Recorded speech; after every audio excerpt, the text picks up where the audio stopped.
Hello and good evening. I'm excited to see you all here this evening in the opening session of our four-part series on higher education in diverse societies. I'm Ariel-Nahai, CEO of BaShaar, Academic Community for Israeli Society. A few words about what we do. A critical component for a flourishing society is a strong, independent, autonomous higher education system granted full academic freedom, yet closely connected with society at large. This is where BaShaar's mission lies. BaShaar brings together over 1,700 present and past faculty members, including university presidents and rectors, Nobel laureates and Israel Prize laureates from all institutions of higher education in Israel, all committed to safeguarding our higher education system through a thorough and objective examination of current trends and the presentation of carefully researched solutions based on impeccable expertise. BaShaar is also engaged in public and educational activities aimed to ensure Israel's future as an open, enlightened society with advanced educational institutions, a firm scientific and technological base, and high international standing. You can see this isn't a simple mission to achieve. This is why we are so proud of our chairperson, Professor Hagit Messer-Yaron from Tel Aviv University, former chief scientist of the Israeli Ministry of Science, former president of the Open University, and former vice chair of the Council for Higher Education. This series is the result of the hard and dedicated work of our academic forum, chaired by Professor Shimon Yankelevich, physicist, former rector of Tel Aviv University, and former member for 7 years of the Planning and Budgeting Committee of the Council for Higher Education. I thank you all for being here. I wish you an interesting evening and invite you to follow us through our website or social media and join us in our future also super interesting events. Now, I am honored to invite our academic forum dear partner, Professor Irad Yavne, the previous Dean of Computer Science at the Technion and the Director of Samuel Naaman Institute for National Policy Research. Professor Irad Yavne, the screen is yours. Thank you very much, Vera. Good evening, and thank you all for being with us. On behalf of BaShaar and the Naaman Institute, I would like to thank you all for joining our opening session of the series. The photo in my background was taken in 1965 in Entebbe, Uganda. That's Francis on the far right. Next to him is Peter, and Richard is on my left. And let's see, well, the shy boy behind my back, I mean, that's me. We are in second grade, we are best friends, and to the best of my recollection, we are effectively colorblind. 2 years later, my family is relocated in New York City. My 5-year-old brother is in kindergarten. One day after school, he asks, Ima, ma ze Jewish? Mommy, what is Jewish? With only the word Jewish in English. Our mother replies warily, why are you asking? Because, my brother says, a boy in school told another boy not to play with me because I am Jewish. So what did you do? Asks our mother with gentle concern. I beat him up, he replies. Was it Jewish? Looking back on these childhood memories, I find it ironic that at the age of 7, we behaved like babies, oblivious to skin tone, whereas the 5-year-olds behaved just like adults. Fast forward to our theme of tonight, diversity in the academic system. Before we can talk about diversity, we must first ensure availability of high-quality academic education to a broad range of cultures, races, and religions. This is not an easy task for a myriad of reasons, interests, biases, and excuses. But it must be done. And because it is not easy, and because we cannot claim that we're good at it, at least not as good as we strive to be, we have much to learn from each other. I think that this is what is most special about today's meeting. We're really here to learn from one another so that we may all improve. Before we start, I would like to thank today's keynote speakers and guests for their time and kindness in sharing their experience with us. Professor Sheldon Rothblatt, Professor Sarah Guri Rosenblit, Professor Gerald Wangenge Uma, Professor Bertil Anderson, and Professor Manuel Trachtenberg. I would also like to thank my fellow members of the steering committee of the academic forum, Professor Shimon Yankelevich, chairperson of the forum, Professor Hagit Messer-Yaron, chairperson of BaShaar, Professor Aharon Tikhanover, Professor Yara Baron, Professor Amos Shapira, Mr. Amos Shapira, Dr. Vered Ariel-Nahai. Special thanks go to the organizers of our 2021 series, Professor Hagit Messer Yaron, together with the chairpersons of the 4 sessions of the series. Professor Gili Drori, tonight's the chairperson, Professor Rami Haj Ali, Professor Oded Navon, Professor Shimon Yankelevich, and finally, again, Dr. Vered Ariel-Nahai, CEO of BaShaar. These are the people who have made this happen. I wish you all an interesting evening and hope to see you again in our subsequent sessions. It is my pleasure now to invite Professor Gili Drori to take over. Thank you. Thank you very much, Iran. Shalom, Erev Tov, good evening, Masa el-Khir. My name is Gili Drori. I'm a professor of sociology at the Hebrew University of Jerusalem, and today I serve as the chairperson for this evening's event of the academic forum, a forum להשכלה גבוהה, which is a partnership between BaShaar and the Shmuel Naaman Institute. This year, the Forum for Higher Education is convening a series of 4 meetings devoted to the theme of higher education in a multicultural society. This year's 4-part event marks the 10-year anniversary to Israel's policy to expand the access of unique populations within Israeli society to higher education. In his famous 2015 address, Israel's President, Mr. Rubi Rivlin, described our society as composed of 4 tribes.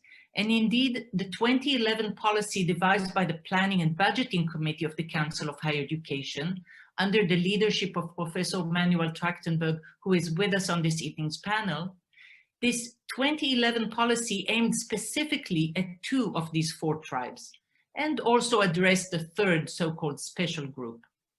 It mentioned the need to address the integration of Israelis of Ethiopian descent, but the policy was designed to address or Orthodox population, as well as the Arab, Bedouin, and Druze population.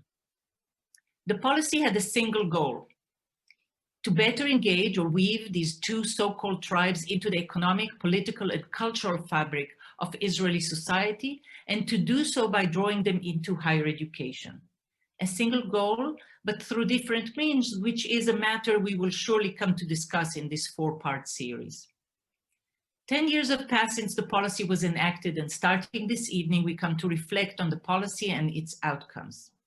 While sessions 2 and 3 will focus specifically on Arab and then Haredi segments of Israeli society, and while the 4th and concluding session will consider future plans towards social integration through higher education, this evening's session reminds us that other societies wrestle with likewise challenges of social diversity and even societal cleavages, and that they too devise plans to increase social integration of marginalized or alienated social groups through the means of expanding their access to higher education. We therefore invited 3 distinguished colleagues from abroad to speak about higher education as a vehicle for greater social cohesion in the United States, in South Africa, and in Singapore. Following these 3 talks, we will come back to Israel to situate the 2011 policy within this comparative context. Before we move forward to these commentaries, let me review a few points of order regarding this evening's session. First, I will introduce each speaker ahead of their talk rather than list all the names now. Second, I invite you and urge you to partake in a conversation. We shall reserve time for Q&A following all 4 talks. Therefore, please involve yourself in the conversation by noting your comments or questions in the chat function of Zoom. Write your question in brief and add your name and affiliation. I will monitor the chat and feed the questions to the panel, and if possible, call on you to raise the question with your own voice. And last, just as a point of clarification, this evening's discussion is the only one in the 4-part series that will be conducted in English. We'll go back to Hebrew from now on. So let us proceed with this evening's discussion, which is dedicated to bringing a comparative cross-national perspective to the reflection on the 2011 policy in Israel. And we start the evening with a commentary on the American case. This will be less of a talk and more of a conversation, and for this reason, it will also be somewhat longer than the talks that will follow it. The conversation will allow Professor Sarah Guri-Rosenblit to discuss with Professor Sheldon Rothblatt gender and faith-related issues in higher education in the United States. Professor Sarah Guri-Rosenblit is Professor of Education at the Open University of Israel. Her areas of expertise are focused on comparative research of higher education systems, distance education, and e-learning. She has been a member of many international forums and organizations, among them UNESCO Forum for Higher Education Research and Knowledge, Fulbright New Century Scholars, Rockefeller Foundation, Bologna Experts, and currently she's a member of the University of the Future Network. Sheldon Rothblatt is Emeritus Professor of History and former Director of the Center for Studies of Higher Education at the University of California, Berkeley.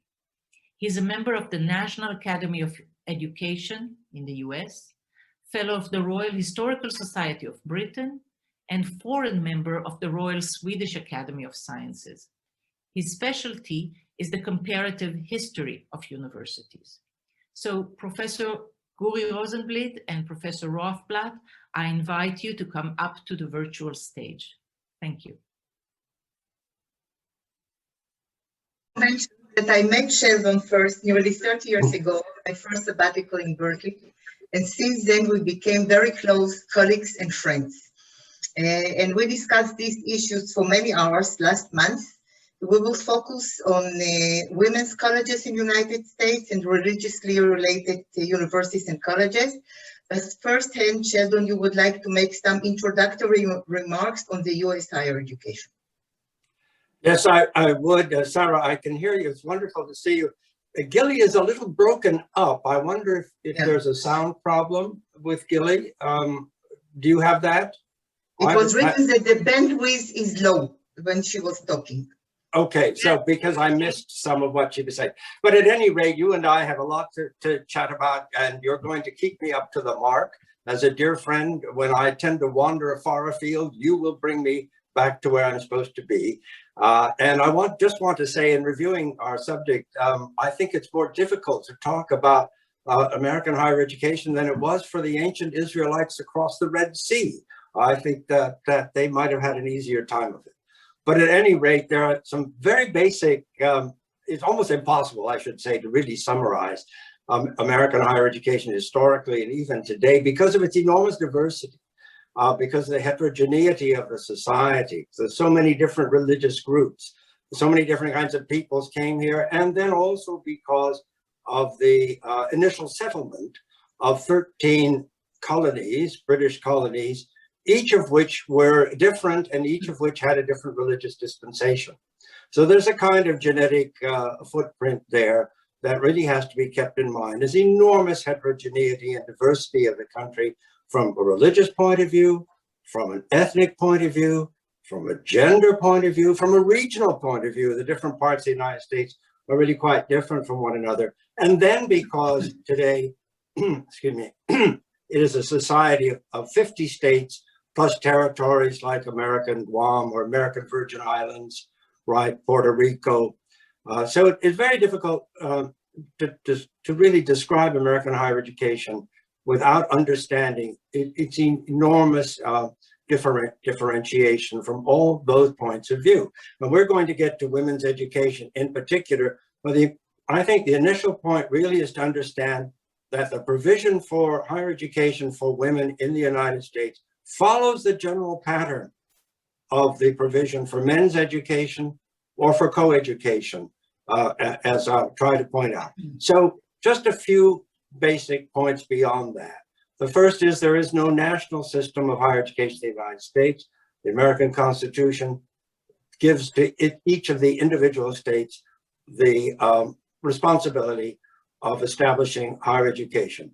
The second point is everybody knows there's enormous division between privately funded and state or publicly funded education in the United States, although from the very beginning, from the late 18th century, it was always, everything was public education. So the whole notion of private education is something that develops much later, terribly important for women's higher education to really understand that private arrangement. But it's a later development. The other point that you and I have discussed is sometimes it's very difficult to even talk about what is higher education in the United States, particularly in the past, in the absence of really a national secondary system or elementary system of higher education. Often enough, higher education in the 19th century was what we might call secondary education. So let's say with respect to women, much of what we think were women's higher education was really women's secondary education. That gets sorted out by the end of the 19th century and in the 20th century. But that means a lot of words in the English language really are confusing. What's the difference between an institute, a seminar, a college, or a university, right?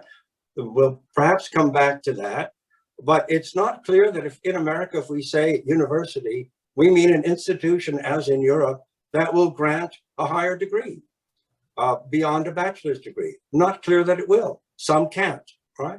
If we talk about a college, can a college grant a higher degree? Some do at the master's level, okay?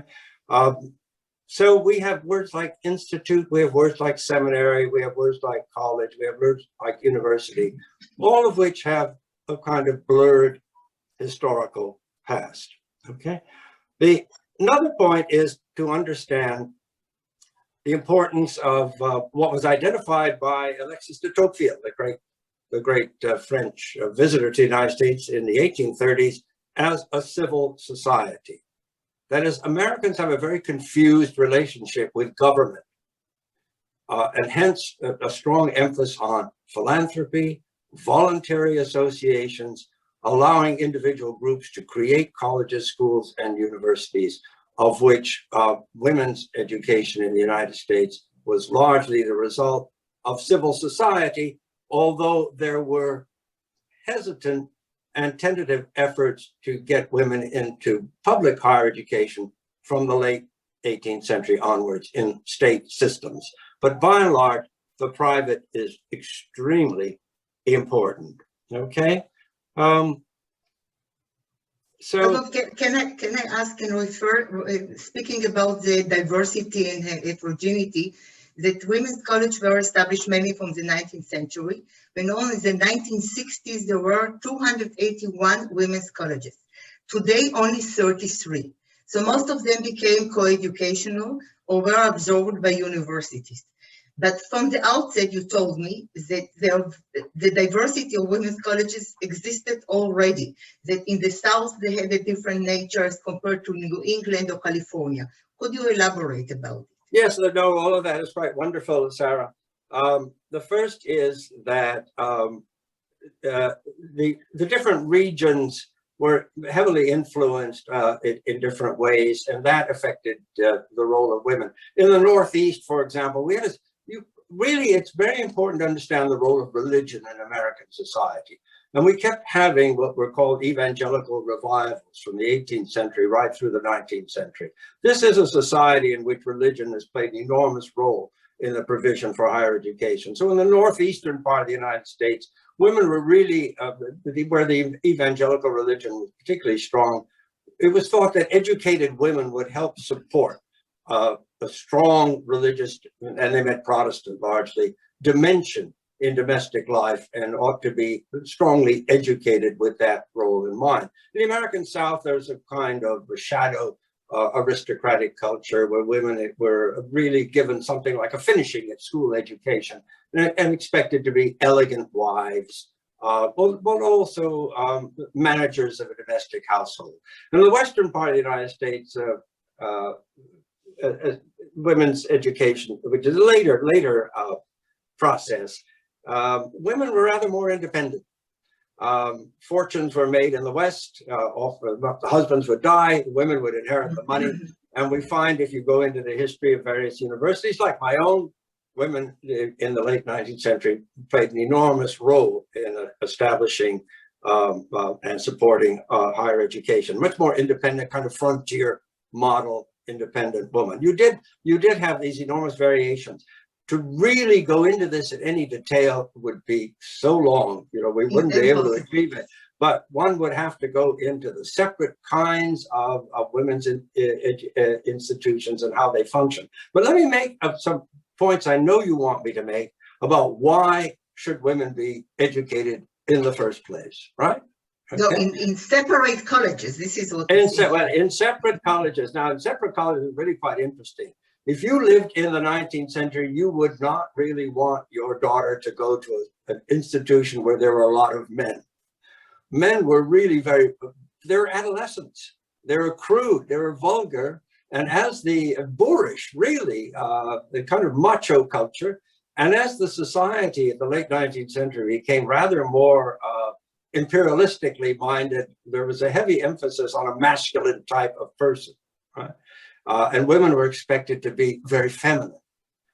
So really, parents were protecting their daughters from the kind of vulgarity of men who, and they were really rather crude. So different phases of that in the 19th century. Another factor for educating women in separate colleges, perhaps, is that they would make better wives. An educated man actually likes an educated woman. And you do have colleges where there were that kind of intellectual leanings to really produce women who would be good companions, good mates for men. Another reason for educating women was to help establish elementary education and secondary education in the United States, particularly elementary education, by becoming school teachers. So many of these women's colleges really had as their object the production of teachers, okay? But also later on, they might have been separate institutions, nursing institutions, for example, social work when that becomes an occupation. These are the women's occupations. But also within the women's colleges, there was a sense of high cultivation, especially as we reach the end of the 19th century. The women who are going to the leading, already famous women's colleges are coming from wealthy families.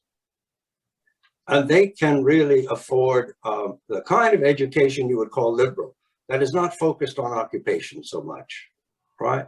Languages, art history, music.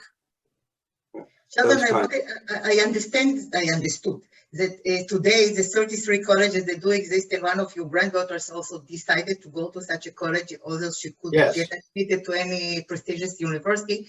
But I think of great interest for us here in Israel is Stern College for ultra-orthodox Jewish women that is associated with Yeshiva University in Manhattan. You visited there, and I think it might be of great interest for us to hear about this college, Stern College. Yes. All right. So again, the general pattern was that each individual, each religious group would try to establish its own particular kind of men's college, excuse me, women's college, but where it could influence the sort of curriculum that might be offered, okay? And this was best achieved within a private institution. So although you might find in the history of women's colleges, some that were actually influenced by state education, the majority would have been private. Because once again, the religious denominations really wanted to have a strong say in how women were to be educated. Now, Jewish women would have been, in the 19th century, I imagine if there was money there, the wealthier groups, usually German Jewish, because the great immigration from Eastern Europe came in so much later, they would probably have tutors in various kinds of schools. But later in the 20th century, a great many yeshivot for women were established, but I wouldn't put them into higher education, right? So actually, higher education for Jewish women outside the state universities, because Jewish women would go to the state universities as that system strengthened, would also follow a pattern of private education, okay? So there are several in the United States, they come very late. Yeshiva University, modern Orthodox, has a women's college established in 1954. It's called the Stern College for Women, named after the benefactor, the Stern family. Okay?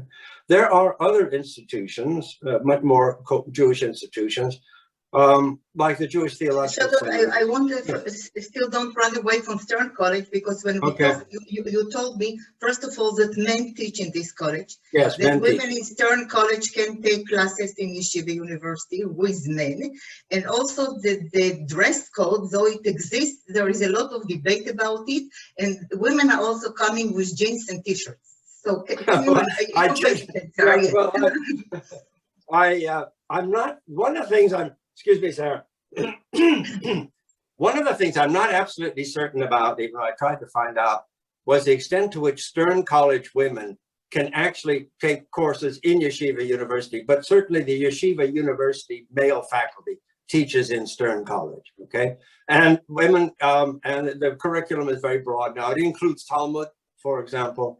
It includes biblical studies, Jewish philosophy, and there are degrees associated with that, okay? As far as the internal history of women's colleges, what women will wear, when they are allowed to date, all right? What hour must they be in bed if it's a residential college? You can find that story throughout the entire history of women's higher education in the United States. It's a lot of fun to read and see how women in the 20th century in particular begin to assert themselves, assert their independence as a whole sense of being modern, and they should have the same privileges as men, not be so closely supervised, all right? But that's an internal story. So I did pick up something whereby there was a little bit of a flap at Stern College about dress codes, what they might dress, you know. You do get that, and some other complaints you can find, which you will find almost in any kind of institution. But yeah, there are such conflicts. I should, not having taught at Stern College and only have visited very briefly, I can't really tell you a great deal about what the complaints might be. But I think on the whole, it's quite successful. It's quite a successful institution. Shalom, before we move to the religiously associated universities, which are around 1,000 in the United States, I wanted to stress one point that we went over in our discussion, that, and it's important for us Israeli to hear it, that colleges by their very nature are not necessarily inferior to universities, even the most elite universities. So the variation goes also among colleges, not only women colleges, but also colleges. Some are very prestigious, some are not, but it's not necessarily an institution. It's called a college, it is inferior to university. And I think it's important for us Israeli to hear it, because it's very different here in Israel. I wanted that we will kind of advance to religiously associated universities. In the 19th century, I read that 80% of universities in the United States were church-related, 80%. Now there are 980, something about it, religiously associated colleges and universities, which constitute only 20% of US higher education institutions. And the number of students there usually is very small, so even they are 10% of the US student population.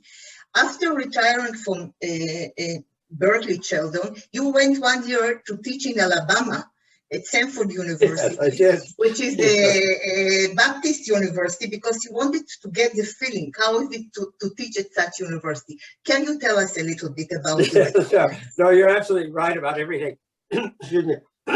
Sarah, the growing secularization of higher education or of the modern world means that there are fewer very strongly faith-related institutions, but they were at one time quite powerful, and particularly Roman Catholic ones at the turn of the 20th century. Yes, I spent a semester, a half a year at a place called Samford University in Birmingham, Alabama. Birmingham is an interesting southern place because it's not as southern as it might appear to be, because it was an outpost of the steel industry of Pittsburgh.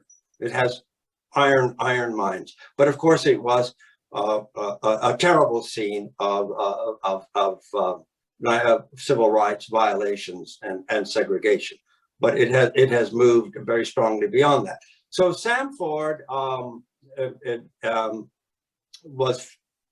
has an older history, but the Samford that we know today is really after the Second World War, a new campus, very southern in its architectural style, and drawing students largely from it's a Baptist university officially, drawing its students from largely those families, okay?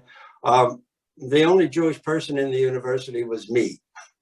There are about 4,000 students. It calls itself a university because it has a law school, but it could actually be a college and have a law school as well, because these words, as I indicated before, are very confused in American higher education. Well, there are different kinds of Baptist institutions, and all these are Southern Baptist. There are a number of them, perhaps the most famous is Furman in another state. But Samford it was very much committed to the civil rights movement, and therefore it moved leftward. And my own experience in the institution was that religion was there, sort of there in the background, but the curriculum was largely secular. Students were required once a week to go to an hour, spend an hour at what was called convocation, but it wasn't really religiously driven. They talked about civil rights, they talked about social issues, okay, of that sort. So you have this internal transformation in many of the faith-related institutions, that they are drifting away from a very rigid interpretation of the doctrine, which was instrumental in their foundations. And I think that that's been happening across the board, so that I know several scholars who are very much committed to both Roman Catholic institutions and evangelical institutions, who are sad that the religious dispensation, the heavy emphasis on those religious traditions are much diluted now from what they would hope it would be in the modern world, believing, of course, that religion plays a very important role in the lives of people, giving meaning to people, and they feel that loss.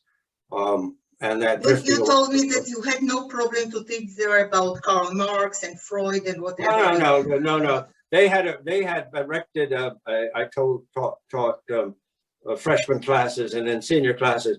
They had created a common Western civilization curriculum, which included Freud and Marx, Martin Luther, all the leading intellectuals. There wasn't any ideological pressure to do otherwise. It was their curriculum, and I taught it. Sheldon, one question which is of tremendous importance to us and to this conference also is how the Haredi, the Orthodox, more ultra-Orthodox Jews are integrated or not integrated into higher education. And when I once quoted you that I read that there are 65 institutes in Jewish related in higher education, you said most of them are not higher education. The Yeshiva University and the Theological Seminar, some, but they are not really higher education. And you even said more than that, that most of the ultra-Orthodox Jews are not integrated into higher education in US, part of it because they even don't control the English language. Can you elaborate about Well, no, it's a complicated subject, and my own impression is that most of the yeshivot may overlap a year or so into what we might call higher education, but basically they have other interests, and many of them give smicha, okay? They're really rabbinical ordination seminaries. There are communities, Kfar Yoel in New York, which is almost entirely, it's almost entirely Haredi, but its educational system is funded by the state, and there have been some issues in the past. It's been many years since I'm acquainted with that situation, but they were very, very isolated from the mainstream. Of course, anyone who is Haredi can go to any public university if admitted, or private university if admitted, and this does happen in individual cases, okay? It depends on the degree to which a faith group, a religious group, wishes to isolate itself from the mainstream of society to the extent to which it feels that the mainstream of society, as it is understood by that group, is a threat. Okay?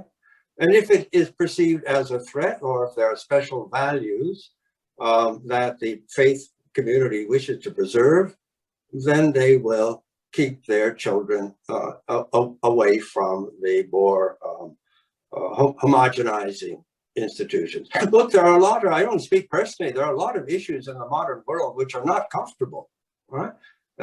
We have a lot of strains and conflicts and disagreements, and it's worrisome for parents.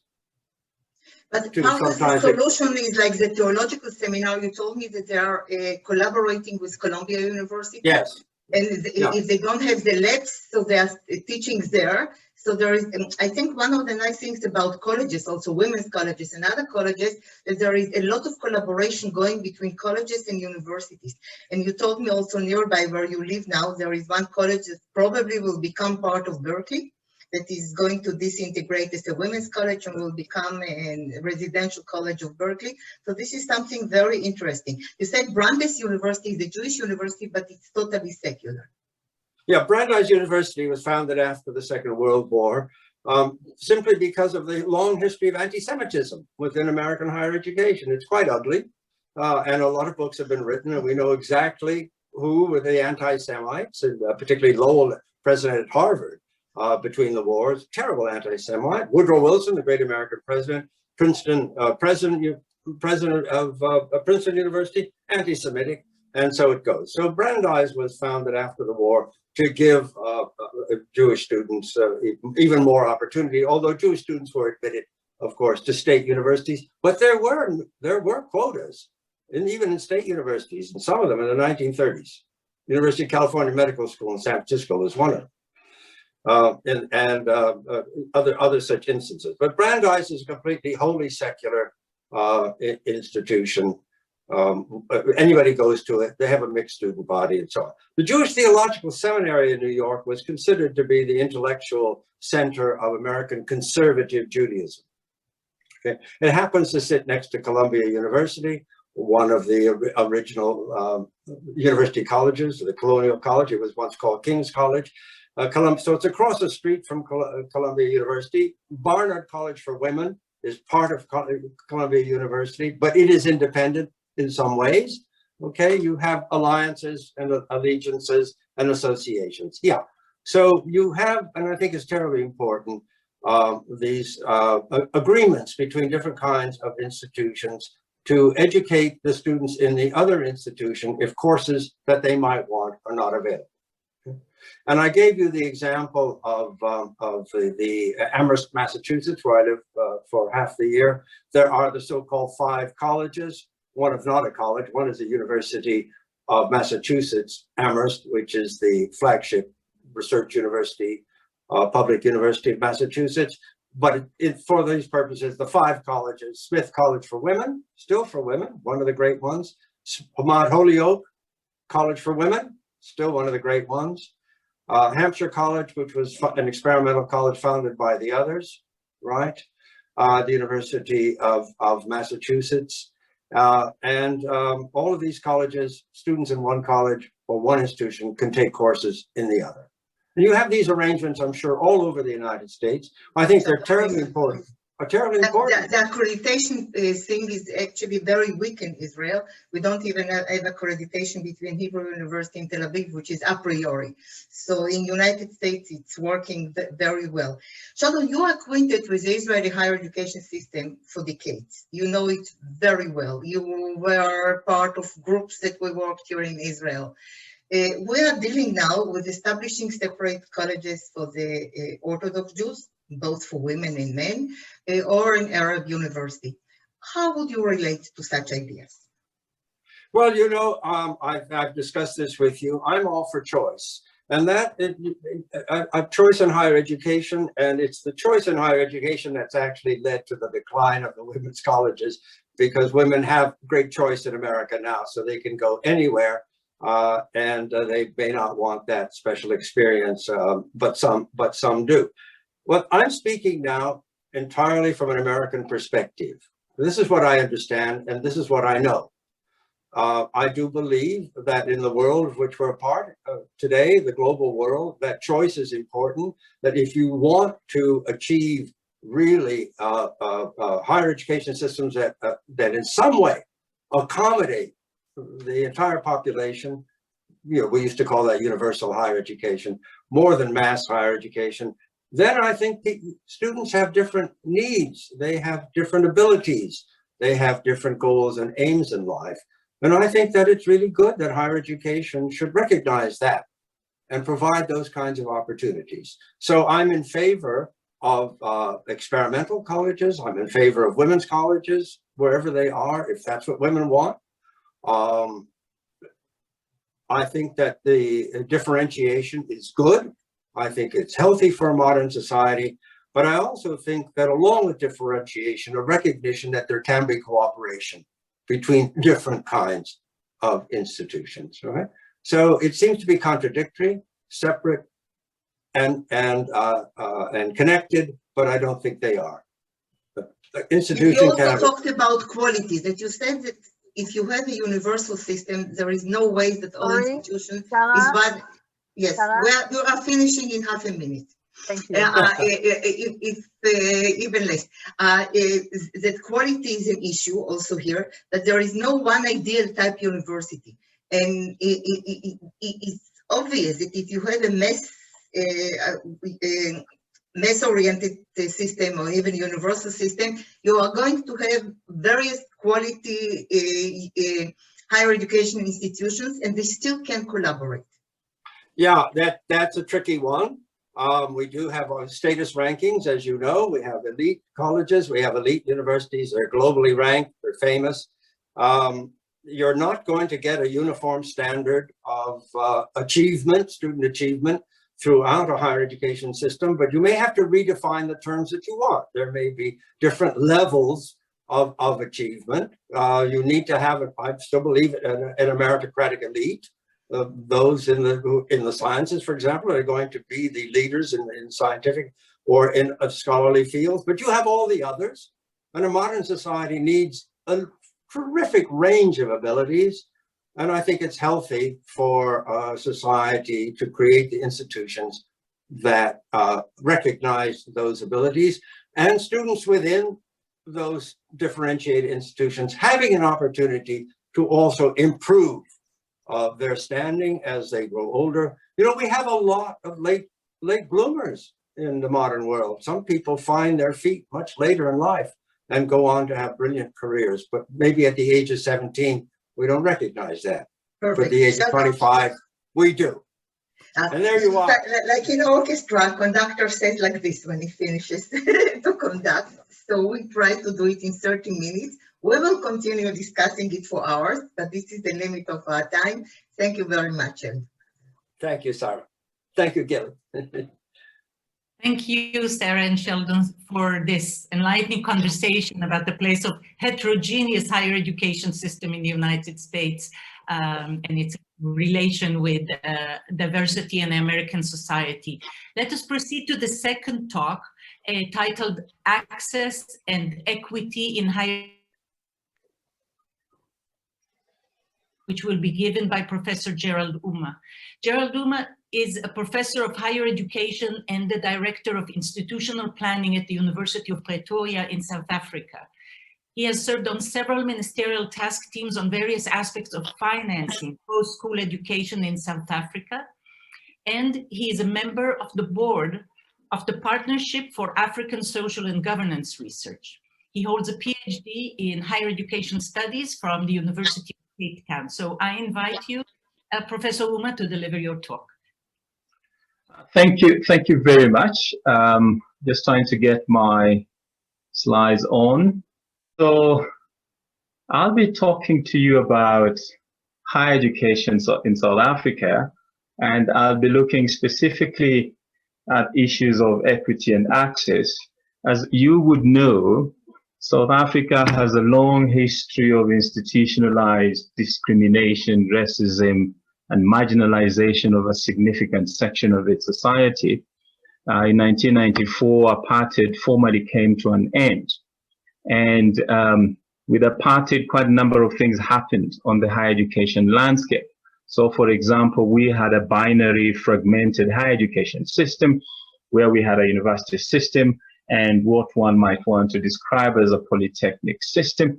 But these were then fragmented, I think is the better word and not differentiation, by race, whereby we had institutions that were set aside for exclusive use by particular race groups.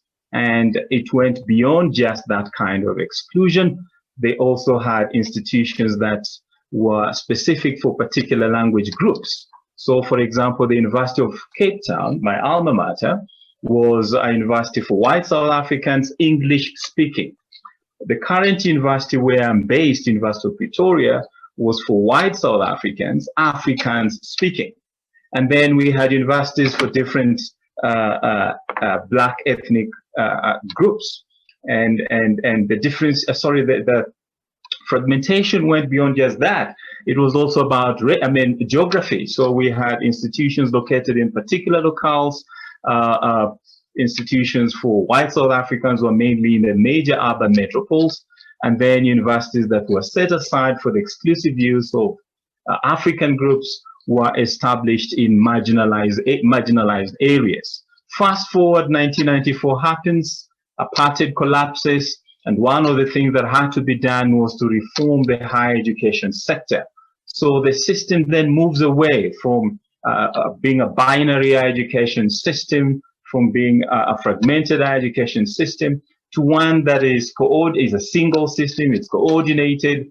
The racial and ethnic differentiations were done away with. But then we ended up having three institutional types: what we call traditional universities, and then we had comprehensive universities. Now, comprehensive universities are universities that came about as a result of mergers between what was called technicons or polytechnics and traditional universities. And then we have universities of technology. Now, universities of technology are former technicons, so they didn't merge with a university. Now, we're talking about access, we're talking about in the previous discussion, talking about women participation. Now, in South Africa, as you can see from that photo, education and higher education specifically is seen as freedom. So one of the struggles against apartheid was to democratize higher education, for want of a better word, to provide opportunities for everyone to go to university. And this becomes important in the post-apartheid dispensation for a number of reasons. One, a significant section of society, as I mentioned earlier, did not have the chance to access higher education. So there's a need, therefore, to open up the system and provide mechanisms for making higher education accessible to a significant section of society. Then there are issues of funding as well and related complications. And as you would be aware, in 2015, 2016, we had these student protests around tuition fees. Fees must fall. And so the question, the issue was, higher education is important for the empowerment in terms of skills, in terms of empowering societies and enabling human capabilities, and of course, movement, to allow these marginalized groups to get out of, their unacceptable situations, for want of a better word. Now, some of the things that have been done to try and, advance equity and access in South Africa.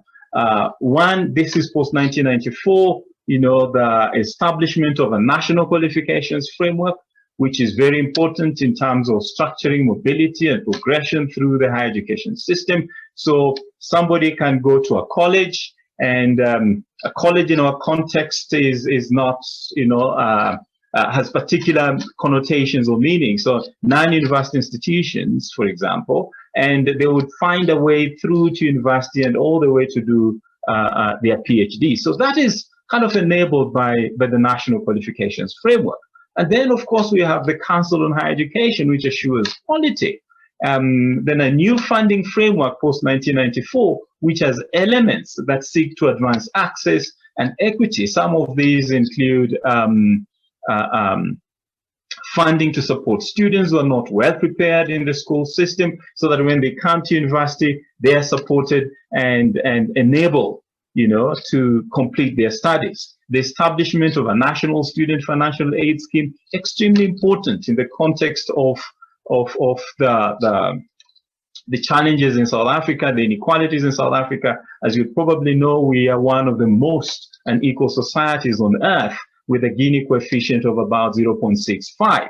Then, of course, 2018, there was the introduction of targeted fee-free higher education, where students from families that earned up to a certain amount, 350,000 Rand, were allowed to study for free, funded by the state.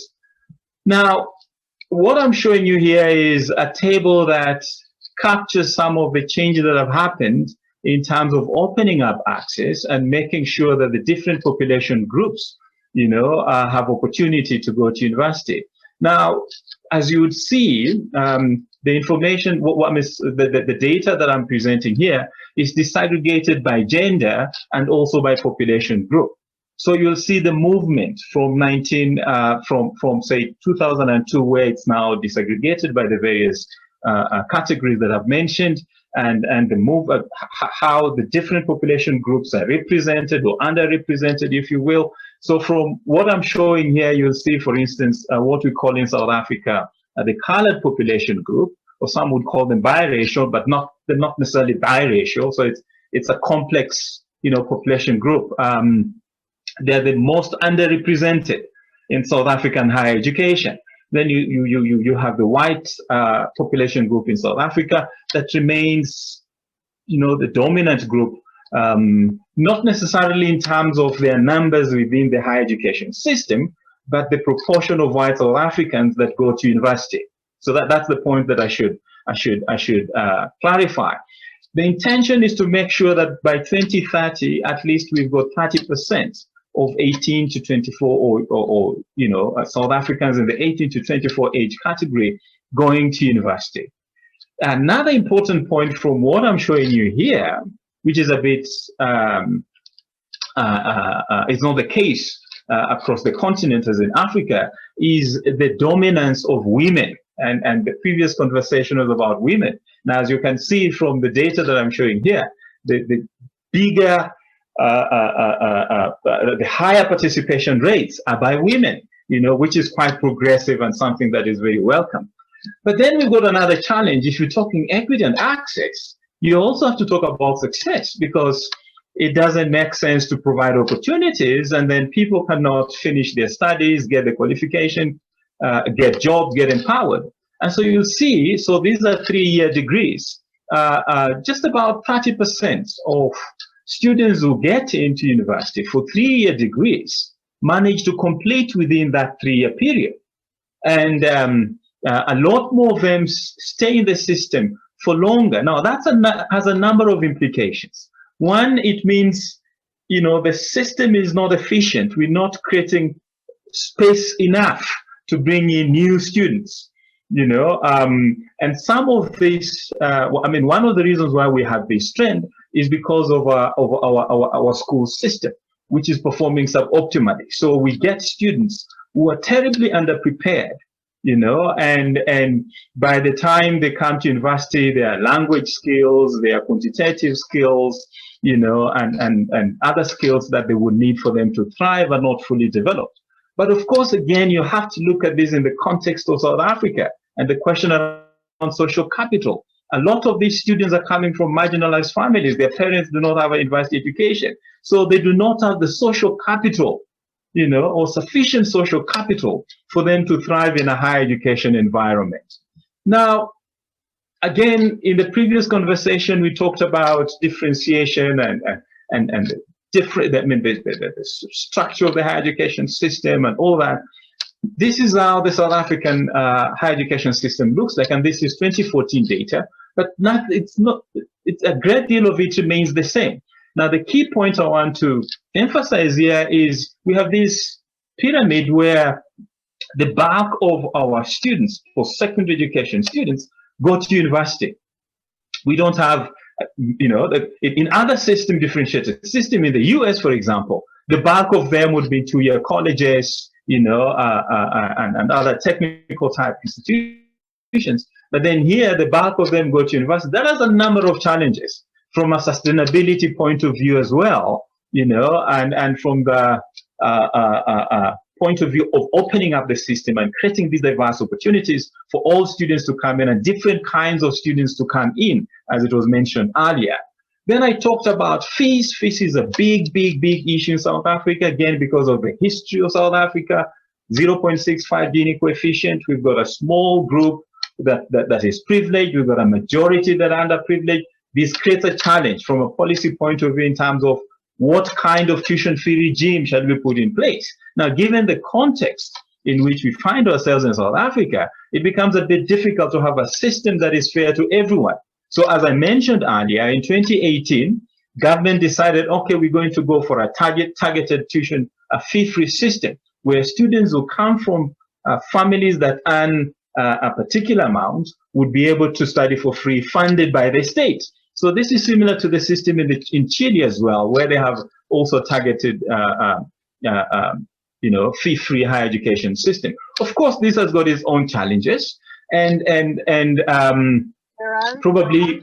Gerald, 2 minutes. 2 minutes. Okay, that's a hell of a lot of time. So you see, I'm about to get that. So I just wanted to show you this graph here. One of the drivers of the fees must fall movement is what is shown here. You see the fastest growing funding stream was tuition fees. And as this was growing, subsidy for higher education was going down, and tax revenues were also not growing fast enough. So universities were charging more than the economy could afford. Economy in terms of what families could afford, also in terms of what government was generating. So in a nutshell, this is the picture in South Africa. So we're talking about inequalities. We're talking about policy interventions to try and address these inequalities. We're talking about efficiency and inefficiencies in the higher education system. And we're also talking about challenges with regard to funding to make sure that access is opened up and that students from different socioeconomic categories can get into higher education and complete their studies in minimum time. Thank you very much.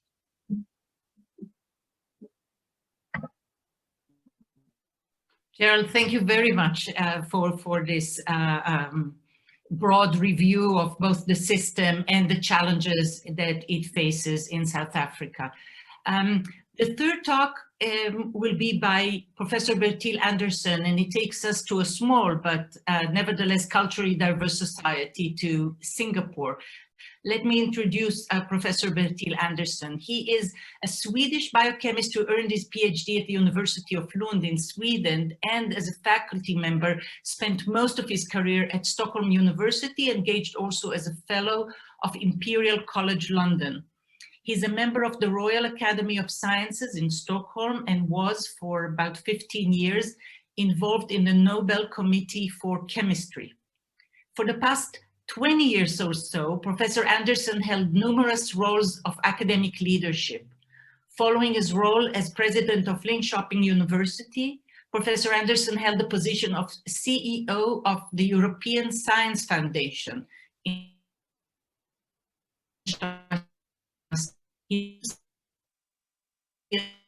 And later as president of Nanyang Technological University.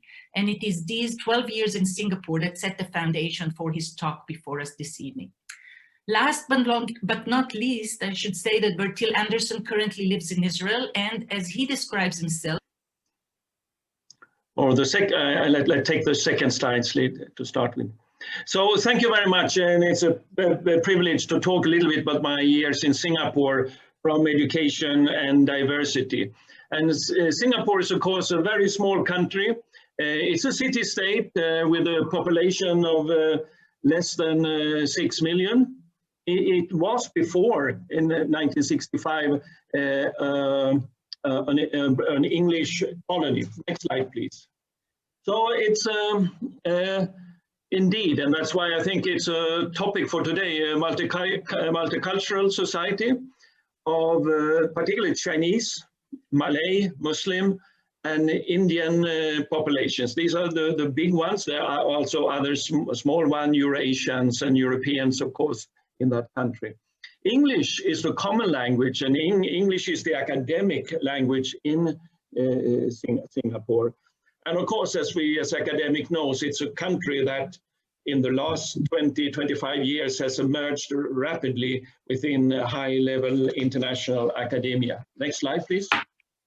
So here is the population matrix of Singapore today. It's about just below 3/4 are Chinese, 13.4% are Malay Muslims. Indians is just below 10%, but the Indian population is actually increasing, and there are 3% others. Religions are quite diverse as well. Buddhists, 32%, Christians, 20%, Islam, 11%, Hindu, 5%. But there are many people in Singapore say, I'm a free thinker, I don't belong to anything of this. Next slide, please.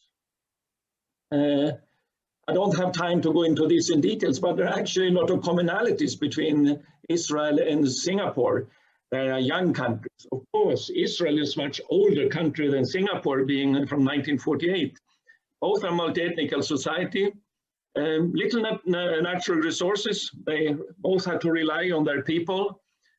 One should also remember through modern history, Singapore and Israel has very close ties. There's a small Jewish community, 300 ethnic Jews that have stayed in Singapore for many years. But of course, today, in this modern time, about 3,000 Israelis are working in Singapore. So this is a big exchange. Next slide, please. So, next slide, please. So coming now to policies for ethnical coexistence, and Singapore is a very well organized country, and they have very strong policies when it comes to coexistence. And one has to remember that when Singapore was created in 1965, it broke loose from the Malay Federation. And why did they do that? Because the Malay Federation wanted to have a Malay as the major race, and also the Muslim religion. And the south of the country, Singapore, with a dominant Chinese population, didn't want that, and they just broke out and created Singapore in 1965. But it was obvious from Lee Kuan Yew, who was the founder of the nation, that this was to be a multicultural society. The Malay population, the Malay minority of Singapore should not be disadvantaged. That was actually written into the constitution then back in 1965. And the representation of the parliament is regulated to ensure that there always are seats for minority. I mean, Singapore basically have an English-based election system. The president of the country, through time, cannot go to the same ethnic group. The 12 years I was there was a Chinese president, an Indian president, and a Malay president. One often hears about the public housing. So the public housings have quotas within themselves. They cannot be ethnical enclaves. So in each house, there should be in so many Indians and so many Chinese and so many Malays. And of course, the home languages, you say, Tamil, Mandarin or other Chinese dialects, and Malay is not the official languages. They are sort of home languages. So English is the language everywhere in the open society, and English is the educational language. And I think many say that has been important. If you take things like public holidays, all religions have the public holidays in Singapore all covers all religions, so everyone has their holidays in addition to national holidays. One also means that the military service, and they have almost as long military service as in Israel, is very much an integration. In the beginning, when Singapore was new, the Muslim and Malay population was not included in the army, but since the 1980s, they're integrated part of the defense forces. And of course, Singapore always say it's a meritocracy, not race is the driving force in society. And after 11, 12 years there, I think this is more than a slogan. It's probably quite real. Next slide, please. So the Singapore educational system has in the last 20 to 25 years come to the international forefront, I would say. When it comes to K-12 education, particularly in maths and science, if you believe in these PISA and OECD annual reports, Singapore is often being in the very top, in #1. The two main universities in Singapore, NUS and NTU, are today ranked among the top 15 in the world. I mean, if you go back 20 years, they were probably not even in the 100. So there's been you could always take the rankings with a pinch of salt. But if you compare through time, this has been a very rapid development. And there also, Singapore is the attraction of many top-level international universities that both have education and research in Singapore. And if you look at research and in various impact factors and stuff like that, Singapore is today #1 in Asia, actually.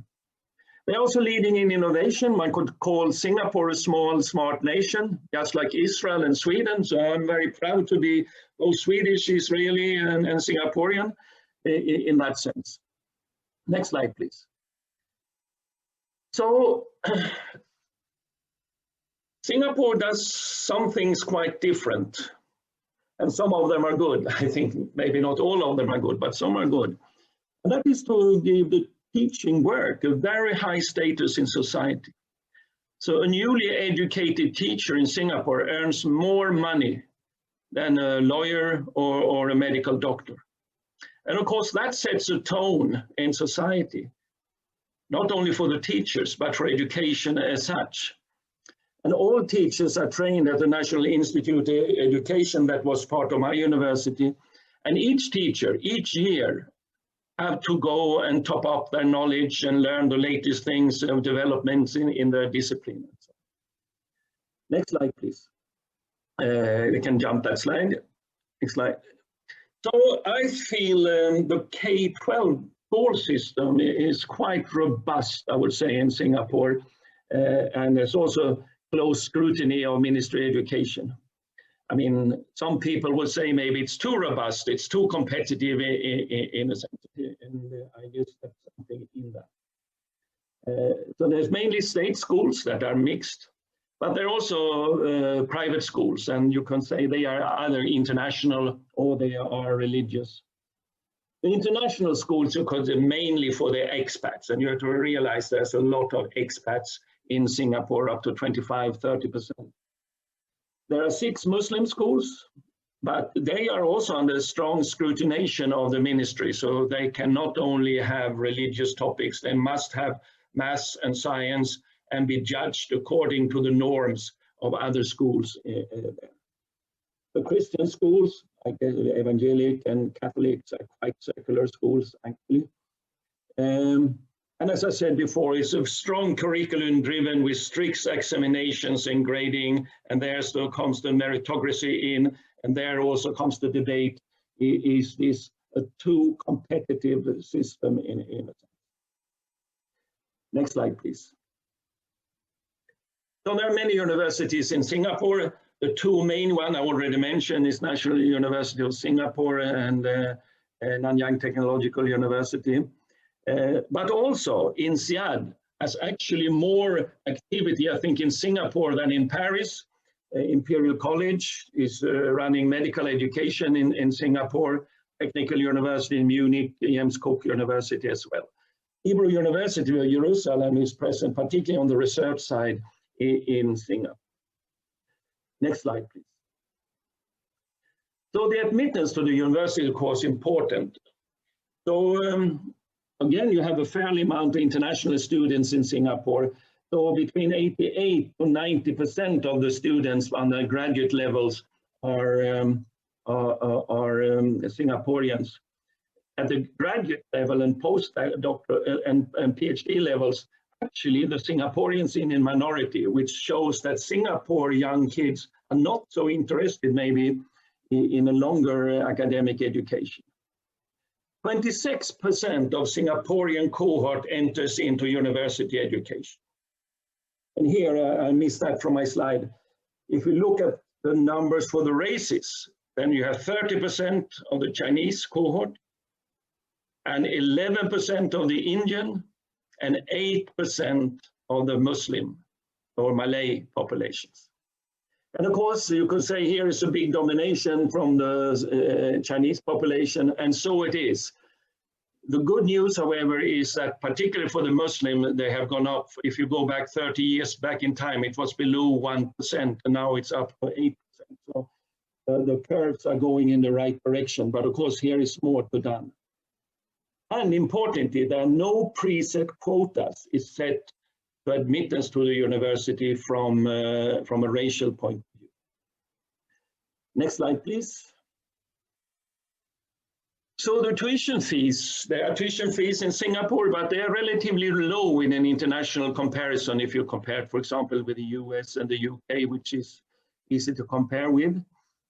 But the subsidies are very generous. So underprivileged groups basically don't pay anything. And I would argue that you don't have people that cannot accept a university place because of economical reasons.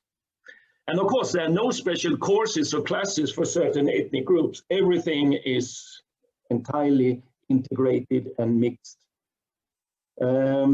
Religion is not part of the university fabric at all, but there's a clear underrepresentation of Malay faculty, Malay professors in at my university, which I know the best, of course, but I think that's a general aspect. Next slide, please. Next slide. In Singapore, you have residential campuses, and of course, they are interesting. Sorry, 2 minutes. Okay, here you have residential campuses of 26,000 students we had, and 19,000 were living at the campus, and that was fantastic. I lived on campus, and I loved it to live among the students. And the dorms are, of course, mixed, just as the housing policies are in the rest of the Singapore. And very exciting is the multi-ethnic food courts on campuses. You can go and get super Chinese food, super Indian food, halal if you want that, and Western food. And of course, this is a very driving force, almost a symbol for the multi-ethnic society, these food courts. And you would find Chinese students in the Indian restaurants for sure.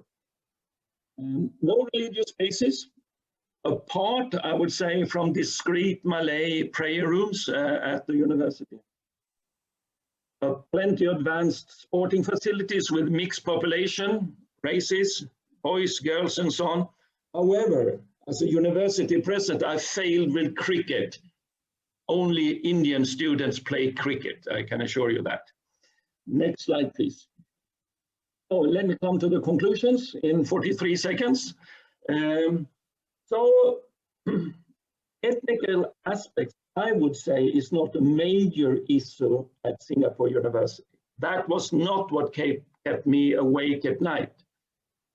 But that doesn't mean it's important and has to be dealt with. And I have already mentioned the low proportion of Malay faculty. I also mentioned that the cohort participation is lower for Indians and Muslims, although the fact that it's rising quite significantly by the years. And I also feel that, why is that? Because I feel Singapore as a well-organized society and a robust gateway system in a way have paved the way for the university. When the students come to the university level, they are already sort of quite well integrated. Doesn't say that everything is perfect, because I know as a president, I had to go to the Chinese New Year. And if I would not have gone to the Indian New Year, I've been heavily criticized. But it was also a policy that during the Chinese New Year, we wanted Malay students and Indian students to come and participate. And finally, the major issue, if there's a discussion within this area at the universities, is not the interracial discussions, but the discussions how many foreign students from other countries, particularly mainland China, Singapore, should take. So that is my view, and give a short presentation of the Singapore scene. Thank you. Bertil, thank you very much for this review, showing us another case of great social diversity or heterogeneity, and the way that the higher education system is organized in reference to it. We quickly now took a spin around the world, visiting the United States, South Africa, and Singapore, and now we turn to Israel, back home. The concluding talk this evening is by Professor Manuel Trachtenberg, who, in his role as then chairman of the Budgeting and Planning Committee of the Council of Higher Education, led the 2011 policy initiative. His talk is titled Opening Higher Education to the Ultra-orthodox in Israel, Accommodating Idiosyncrasies, Preserving Academic Values. Let me introduce Professor Trachtenberg, mostly for the benefit of those who are not Israelis. Professor Trachtenberg was conferred PhD by Harvard, and he's a Professor Emeritus of Economics at Tel Aviv University since 1984. He is the founder and first chairman of the National Economic Council at the Prime Minister's Office, was chairman of the Budgeting and Planning Committee of the Council of Higher Education, was chairman of the Government Committee for Social and Economic Change following the mass social protest of 2011, and was a member of Knesset, the Israeli parliament, for the Labour Party. Trachtenberg led the policy-oriented project titled The First 100 Days, a 21st Century Socio-Economic Agenda for Progressive Governments at the Shmuel Naaman Institute in the Technion, until his recent appointment as the head of the Institute for National Security Studies, the INSS, which proudly is marked behind him. So, Manuel, I invite you to carry your talk. Okay, thank you, Gili. Good evening to you all.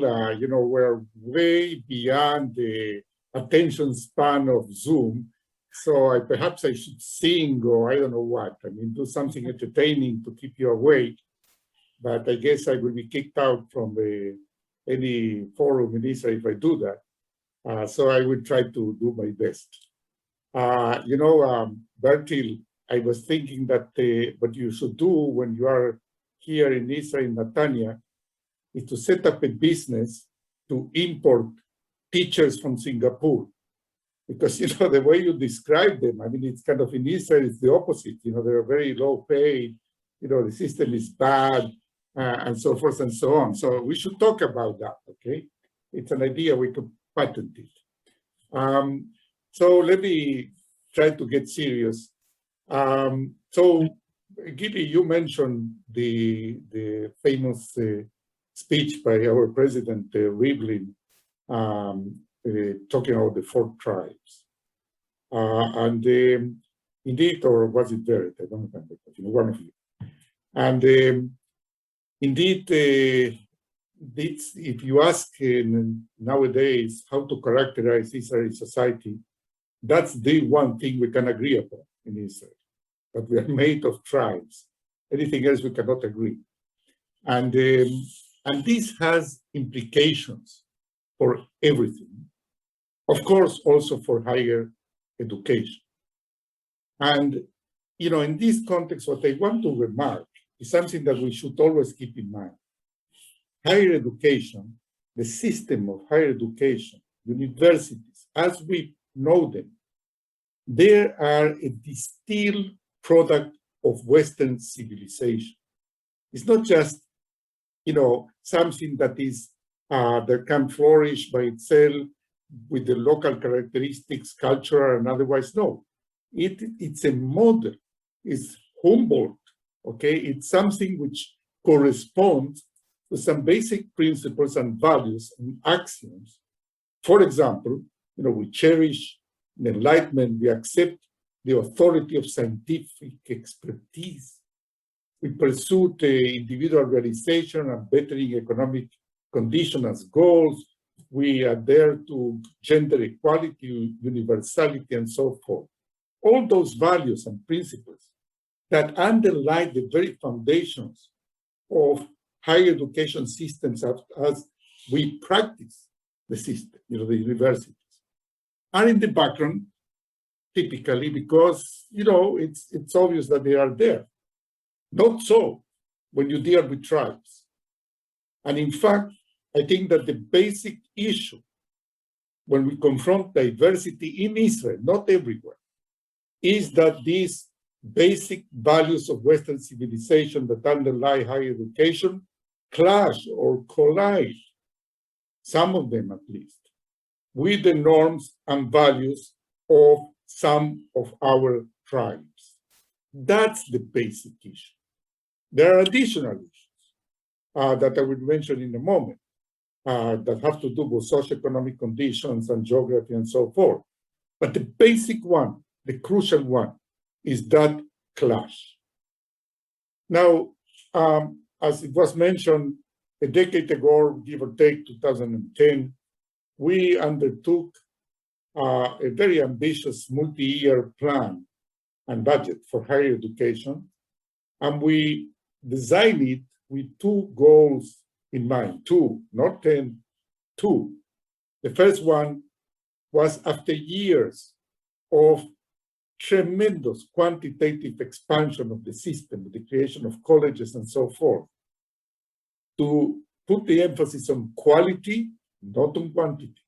And that had very serious implications. And the second goal was inclusion, integration of Haredim, of the ultra-orthodox, and of the Arab minority.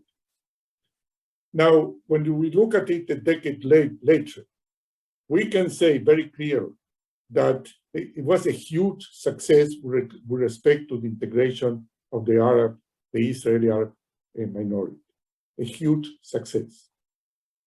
Much less so for Haredim, for the ultra-orthodox. There was progress, but it was slow and not as successful. In terms of numbers, the latest figures, but I'm not quite sure about this, is that we have right now something like 17 or 18% of students that are Israeli Arabs. When I say Israeli Arabs, it includes all of them. It includes the Bedouins and the Muslims and the Christians and so forth. Now remember that the Arab minority in Israel account for something like 21% of the population. So clearly we are still a way to go, but we have made tremendous progress. I mean, the number of Israeli Arab students has grown 110% in 10 years. I mean, it's just more than double, okay? And it happened at all levels, undergraduate, graduate, PhDs, and so forth and so on. With respect to the ultra-orthodox, we have right now something like 13,400 students. They are about 4% of the student body, whereas they account, the ultra-orthodox, for something like 12% of the population. So there's a big gap there, and we made progress, but we still have a long way to go. All right. So now let me be very clear about this. What are the main obstacles preventing further progress or success with the Haredi? I said that it's this clash that I mentioned before, but let me be more precise. For the Haredim, for the ultra-orthodox, the ideal is to excel in the study of the Torah for men, and for women, it means providing for the household and raising children. I mean, that's kind of the ideal. And it's an ideal that you don't choose when you are born into that community. That's what the community, which is very tight, okay, that's what they impose on you, like it or not, and the social pressures there are enormous. And because that's the ideal, they pursue that ideal, even if it means living conditions that are really very precarious, poverty, and so forth and so on. And indeed, the highest rate of poverty in Israel is among the Haredim. The second characteristic that clashes with higher education is the primacy of rabbinical authority, not scientific expertise. Okay, if in doubt, you ask your rabbi and not the scientific expert. The third characteristic is the deep fear, and I think it was mentioned today, the deep fear of exposure to the outside world, because it may pollute the minds of the young people and take them away from the Torah. I mean, that's the fear. Gender. We know what gender means among the ultra-orthodox. There's a very clear demarcation of roles, separation, and indeed the separation has become even more acute and in public places and so forth than it used to be. And lastly, the lack of basic education in the core fields, in math, in English, in computer skills, and so forth. So the young Haredi, they arrive at higher education with essentially zero relevant background. Not so for women. Women do study much more than men, that studies that are relevant for higher education. So given all that, there is a question that I'm not going to open it up now because we don't have the time for that. But, one can ask, why try to bring them in? I mean, they don't want it. Their ideas are different, okay? So why should us as a society put, a lot of effort and resources and so forth to bring them in? I have my own answers to that, but I leave it as a question. So let's take it for granted that we want to do that, okay? And there are good reasons for that. So in order to make progress with them, you have to overcome all these obstacles. And what happens is, and this is kind of the big dilemma, when you try to overcome these obstacles, you, as a higher education system, may violate the very values of higher education. Okay, for example, if you accept separation by gender, you're violating a basic premise of higher education. Okay, so that's kind of the straitjacket that you are in when you try to actually bring them in. By the way, the program or the scheme that we designed to bring them in, we call it Ptach Lanu Sha'ar in Hebrew, open for us the gates. And it's something that in Hebrew has a certain connotation also for religious reasons. But it means something. It means that our role was to open the gates and to open the gates respecting the way of life, not trying to impose our premises, and yet not to compromise with the values of academia. And I can't tell you how difficult that was and is. And I will give one example because we don't have more time than that. We set up separate institutions or campuses or whatever, okay, for the Haredim, but that were under the authority of universities or colleges, okay? So not separate, they said it was completely separate, but rather physically separate, okay? And within them, there was separation between men and women, okay, in the undergrad. So what I argue, and you will see that the argument, I think, makes sense, is that separation was necessary from an academic point of view. Why? Because those that enter the first year of undergraduate, if they are men, they know nothing. And if you mix them up with the general population, you are damaging them and diminishing the probability of success. And second, there is a significant difference between men and women as they arrive into higher education, because women do have the equivalent of a matriculation from their high schools and men don't. So it makes sense to have them separate from academic point of view. However, after 2 years or so, that reason gradually evaporates, okay? So the big fight I had to put, and I think quite successful, was that after the BA, after the 3 years, and in fact, we did that a bit before, then they have to go to the regular classes. Manuel? Because, yes, 2 minutes. All right. So that's with respect to the Haredi. With the Arabs, it's different. The obstacles were and are very different. The first one is language. Big issue. I mean, because their education system is in Arabic, they don't know enough Hebrew. Social norms, for example, expectations for men to start working at an early age. The educational background, gender issues also, but not as difficult as with the Haredim. Difficulties adjusting to life on campus due to cultural and also to age differences with the rest of the population, etc. So all these obstacles are of a different nature, are of a nature that you can actually tackle them with actual programs and with actual initiatives to overcome them. So the success of with the Arab program is due also to something which we don't pay attention to, is that it commanded surprisingly wide consensus in Israel that we should do that. I mean, there was no political opposition to open up the universities and colleges wide open to inclusion of Arabs.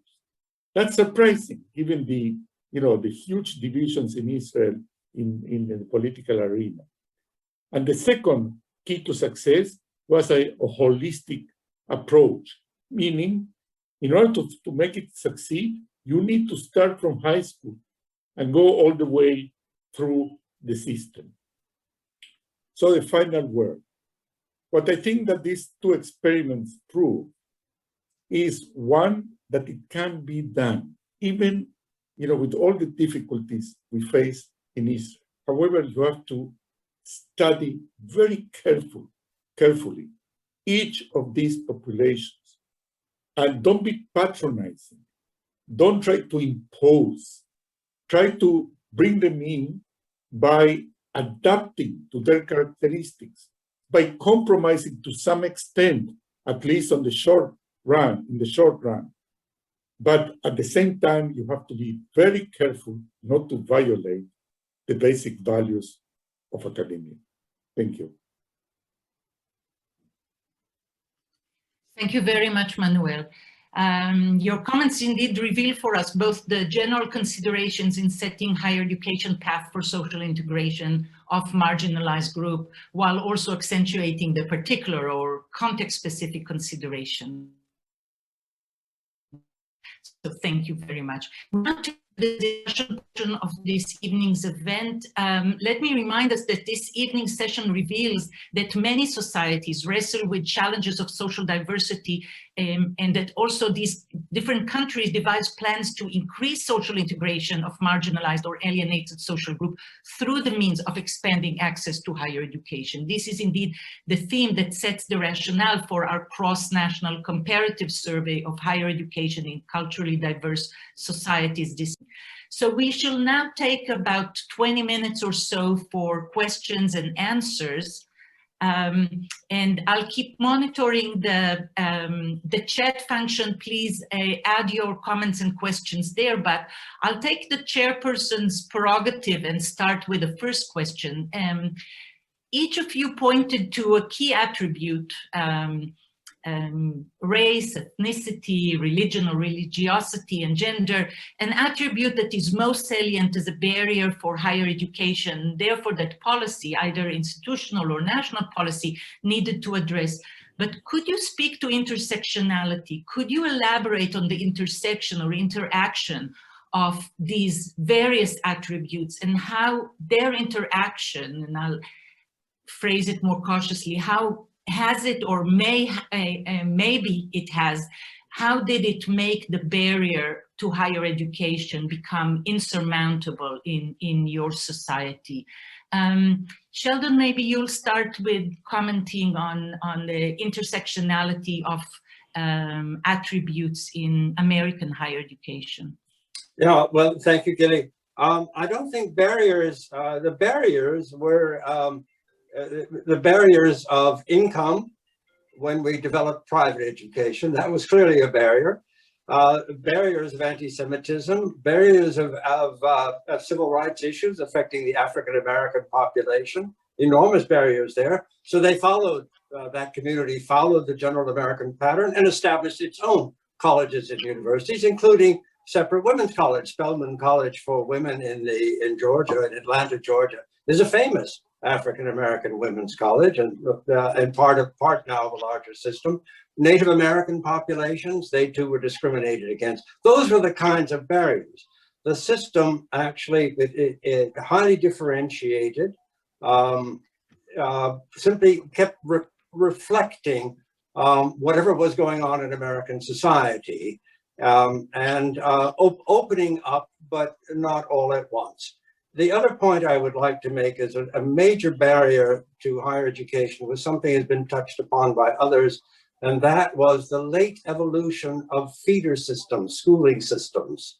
That is really an extraordinary story in American life, how inferior elementary and secondary education was well into the 20th century. And once again, the private sector responded by creating schools that were like the British boarding schools, right? The New England preparatory schools, these expensive schools, as feeder schools for higher education. That was a barrier that had to be overcome. And in some instances, the new private colleges, let's say Mount Holyoke or any of the women's colleges, created a secondary system sector to feed itself. So those kinds of barriers existed. Racial discrimination, economic difficulties, and the absence of a really national effective feeder system. Thank you, Sheldon. Sarah, I see you wanted to add something? Yeah, I just wanted to say that what is very much remarkable about the US higher education is its flexibility, which is unseen in many higher education systems in Europe, including also Israel. And the fact is that if you can go to a 2-year community college for free, and if you are in the 10 or 15% of the excellent students, you can move to a 3rd year to Berkeley. This is something that is non-existent in Israel and also in most higher education systems worldwide. And I think this flexibility enables to overcome barriers, at least for very talented students that come from disadvantaged backgrounds. Thank you, Gerald. You actually alluded in your comments to this intersectionality, gender, race, etc. Would you like to add on to that? Thanks, Gili. Actually, Sheldon spoke for me. Those issues that you mentioned are very pertinent to the South African context as well. So again, because of history, so race is important.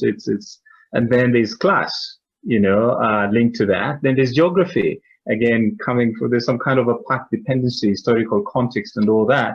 And the quality of the secondary school education or schooling, as Sheldon mentioned as well. So when you pull all these things together, they become a formidable barrier for some sections of the South African society. So a child who is born in a remote area where there are no schools, and if the schools are there, the quality of the teaching is not worth talking about in terms of the qualification of the teachers, in terms of the resources that the schools have, and those challenges. So what we are seeing is that students who go to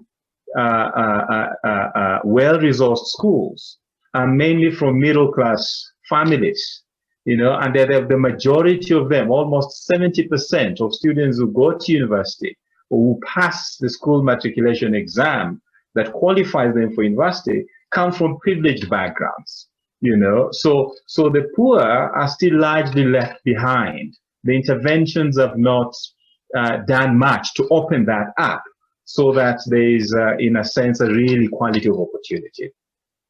Thank you. Thank you very much, Gerald. Bertil, I'll give you the right to comment. I think the intersectionality in Singapore was actually driven very much top down. I mean, the government simply had the ambition from the beginning back in 1992 to create one nation, one people, even if it was multi-ethnic. And if you came to Singapore in the early 1960s, of course, there were a Chinese university, it was an English-spoken university. I mean, there was also an English-spoken educational system, a Chinese educational system. The Muslims were at the side. And I think Lee Kuan Yew, who was a good friend of Ben Gurion, by the way, they wanted to break that and create a common language. I think that was really the base ideology, and they put pressure to that. And my university, NTU, was Nanyang University, a Chinese university that was closed and reopened again as an English-spoken but Chinese-dominated university. So it's I think it was sort of social engineering in a way. Yes, thank you very much to that description. Hagit, I invite you please to carry your question in with your voice. Please join us. Unmute yourself and come into the conversation. Hagit. Hello, thank you for the very interesting things. So I learned a lot. My question is about teachers. I mean, as you explained, there are still some sectorial higher education institution in several places around the world. And the question is, are there restrictions about the teachers? For example, if in men-only university, can women teach and vice versa? Or is it open for teachers and only sectorial for students?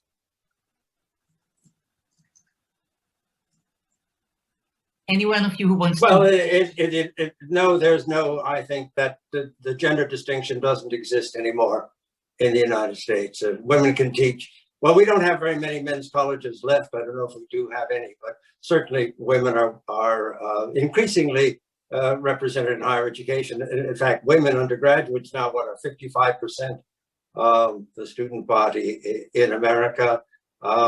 Women presidents of all the leading American universities have had presidents. It's an extraordinary story, but it's all very recently. So, but Sheldon, like Hagit is asking, like examples that we talked about Stern College, that men are teaching there. Men are teaching, yeah. Men in the yeshiva faculty teach in Stern.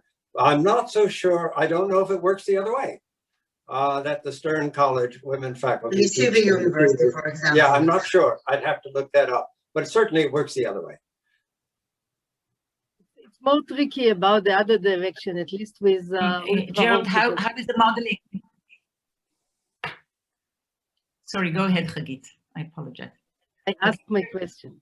Yeah, Gerald, I wanted to ask how is role modeling in the role of teachers in higher education in South Africa?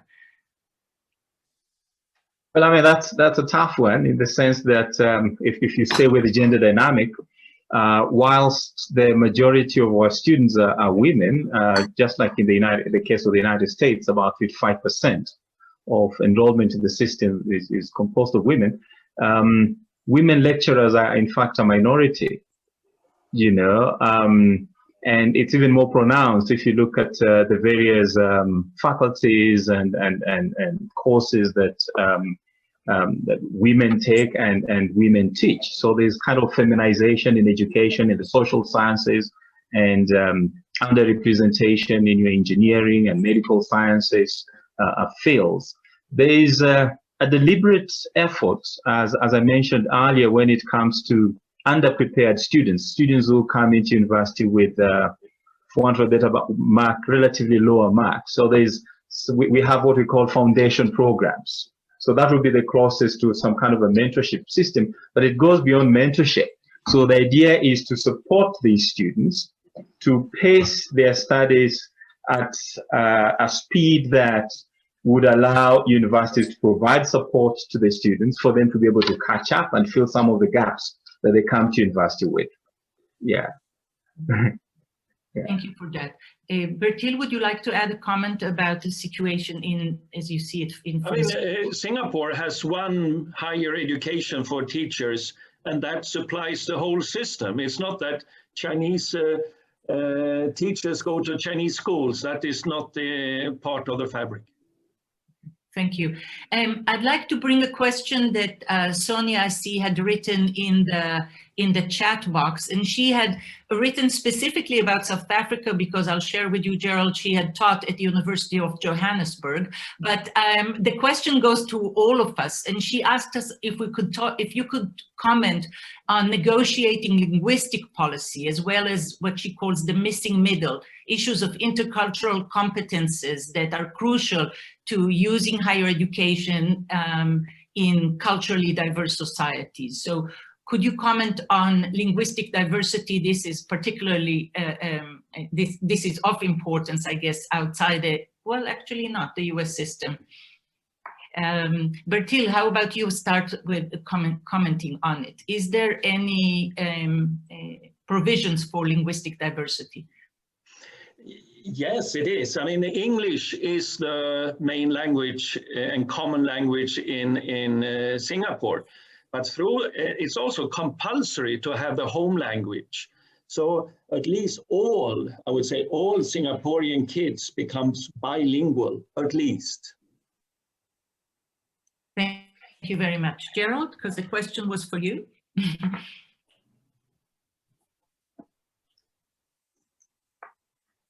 Okay, finally I managed to unmute. Look, South Africa has a very interesting history when it comes to language. So, you know, if you recall, if I would take you back to 1976 with the Soweto uprising, it was mainly about Afrikaans, where these school students are saying we do not want to be taught in Afrikaans.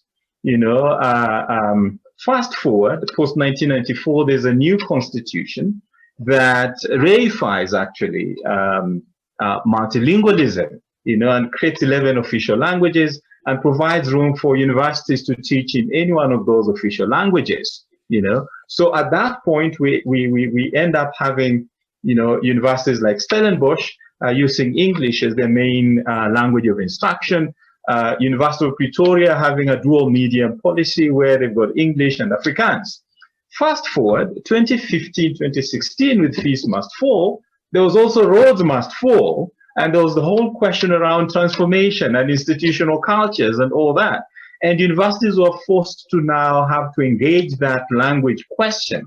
And a number of universities had to pull back from mainstream multilingualism to monolingualism. So you had universities like the University of the Free State now saying, no, we will teach in English, because now there's multilingualism is privileging Afrikaans-speaking students because they could pick and choose. If they don't like a lecturer or professor who is teaching in Afrikaans, they could go to the English class because they understand English very well.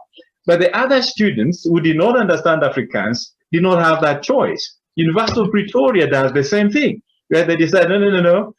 Well, we still pursue multilingualism, but English is going to be the official language, the lingua franca of the university, you know, and then so African students and students from other language groups get disadvantaged, you know. But it's an interesting debate. As I mentioned earlier, pre-1994, the so-called ethnic universities, they actually taught in local languages. University of Zululand taught in Zulu. You know, University of Fort Hare, where Mandela went to college, taught also in Xhosa. Fast forward post-1994, that has been de-emphasized, and English has become the dominant lingua franca. Yeah. Yes, Sarah, please. In our private discussion, in our Yes. private discussions with Sheldon, we were related to the language issue. And in the United States, there is not really a language issue. So you have a huge population of Spanish speaking, but by and large, higher education institutions teaching English. But Sheldon even contacted some of his friends and in Belgium, in Switzerland, in Quebec, and we asked questions about the language issue, which is a problematic because in Quebec you have most of universities teaching in French, but some universities teaching English, and in Belgium, of course, you have the Valence and so on. But what's interesting is that the Nordic countries, that even I think in Norway and in Sweden and in Denmark, the graduate studies, master level on, almost everything is done in English. So really English has become the lingua franca. And basically this is part of the problem even in Switzerland, Sheldon, that you said that some of the studies, if you want to have an international students group, so in Germany, for example, the research Max Planck Institute, they teach only in English, though it's in Germany because they want 50% of the students coming out of Germany. So the issue of language is problematic also in Israel because most of our students are not so well in English, and this is an issue that we'll have to deal with. Even at the International University in Firenze, the Social Science University, it's English, isn't it? Up there in where Boccaccio used to sit. Yes, Manuel, I see you want to answer. Yeah, I mean, I want to add another dimension to the issue of language that we have to contend with here in Israel when we consider the establishment of an Arab a higher education institution in Nazareth or in Sachin. And the issue is employment. You see what happens, we have a control experiment actually. There are thousands of Israeli Arabs studying in Arab universities, not in Israel, okay, in the territories, in Jordan, and so forth. Now we have much less because, you know, we have much more students within our universities. But when I took over, there were something like 8,000 students that we knew about, Arab students studying in Arab universities.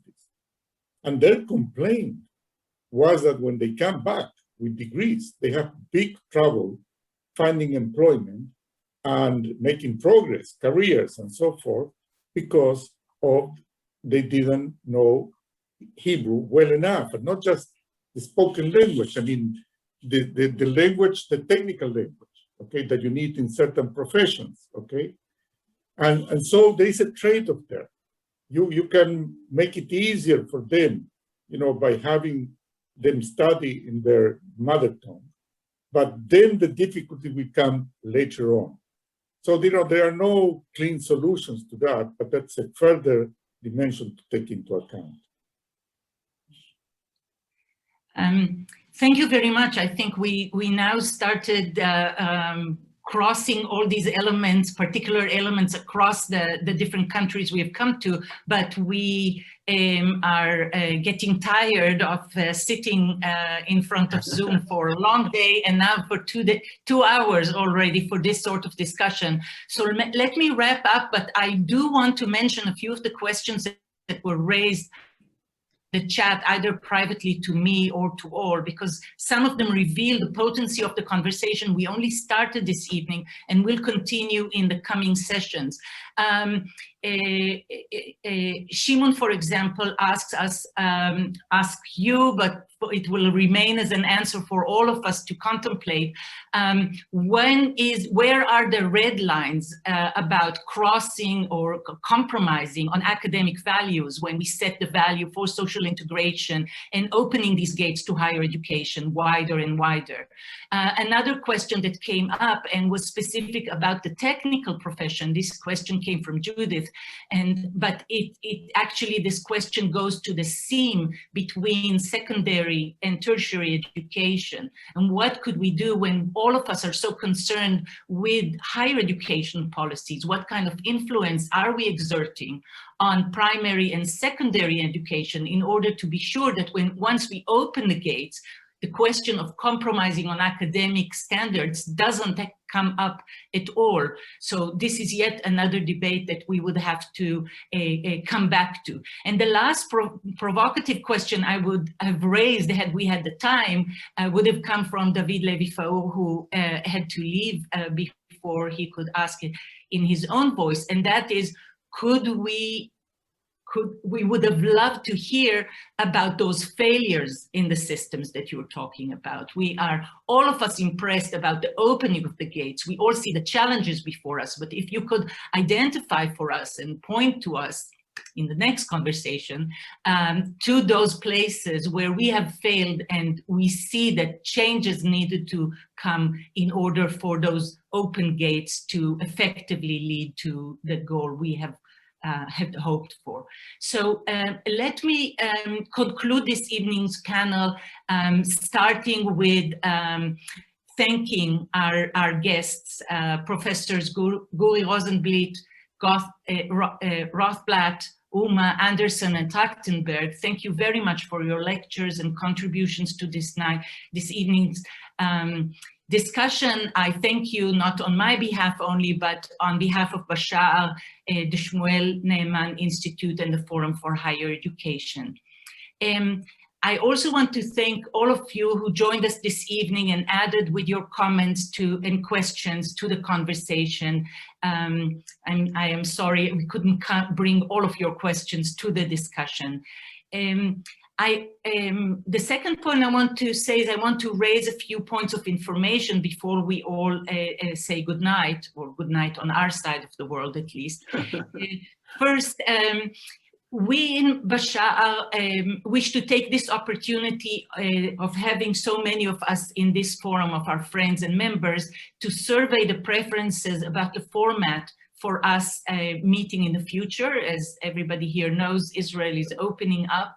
We have come back to teach in the classrooms in our universities. And now it's a question, is BaShaar going to come back to meeting in person, or are we going to continue Zooming our meetings? So you will be receiving a survey from Vered in BaShaar, and please help us make this decision in a sensible way. We're asking for your opinion, and please give us your opinion. And the important second point of information is to remind you that this evening's stimulating conversation was just the first in a series of 4 that we will hold from now on. And the next session will be held on the 24th of May. It will be led by Professor Rami Khaj-Ali, who's with us this evening.